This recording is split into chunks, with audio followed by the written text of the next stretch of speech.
Hi guys, it's mid-November, and if you were with me when I planted out this bed, I said I had 83 days. Well, we're at about 110 days, 120 days because it's been unseasonably warm.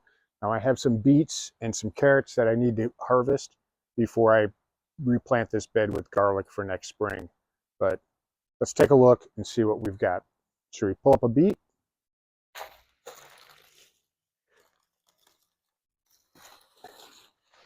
Look at these. Just beautiful, big beets. I think I'll be doing some pickling soon. Let me put these down and let's see about some carrots. These are beautiful.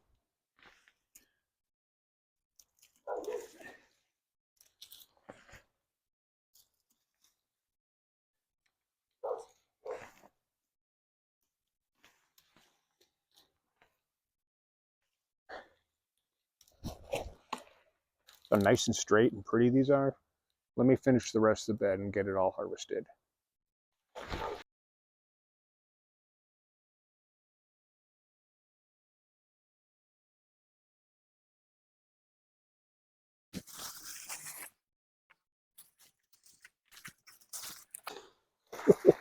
Look at that one.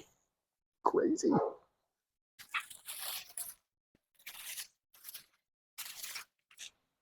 Look at these things.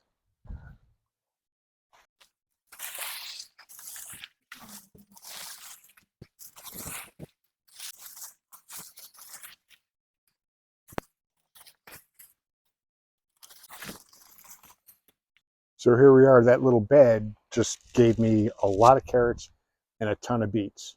Hard to see how much I actually have because of the beet greens, but let's get this cleaned up. First, let's take a close look.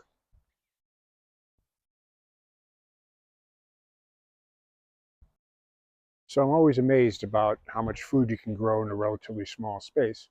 So this bed that I built back in July and then planted out, but I just finished harvesting all those carrots and beets and cleaning them up, ready to take them inside to start processing. I'll be canning beets late into the night, I think. But here's what we have. Some really nice carrots, some big, and a big old mess of beets. So you don't need a ton of space to grow food. You just need to grow it. Get out there and try. This winter's all about planning for next year, and we'll see you again soon.